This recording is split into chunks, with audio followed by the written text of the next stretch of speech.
تماشاوان و گهدارên hêja.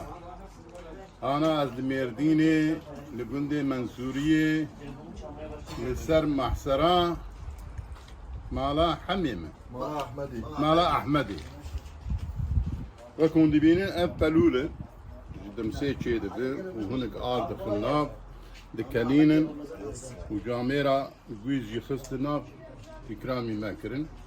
Evan gwîzana wek zerzeng çê dikin bi tave dikin û tînin vê derê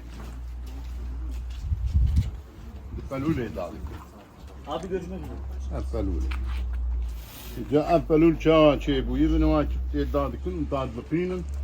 Ev xwişka min da dixînin.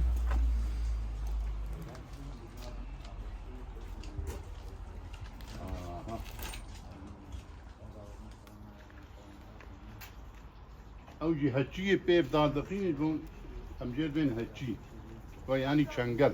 Akul. He? Akul. Akul. Em jî bên heçî. İca em çawa çê dibe ji tiriyê mezrone çê dibe. Ava tiriyê mezrone. Tiriyê mezrone gelekî meşhûr e û gelekî şêrîn û gelekî xweş e. Dixin avî kîsa û xalo û xalozname pê lêdikinê di esirînin. Ew ava wê doşa dibir tê dikeve vê derê û vêya dikelînin dibe pelû.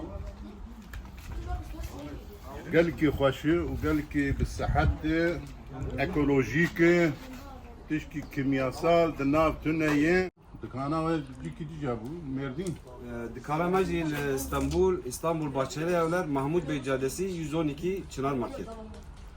Telefonumuz 0537 673 54 14. Navê te? Naveme Ali Erdem. Bimîn di keyf û xweşiyê de xatirê wan.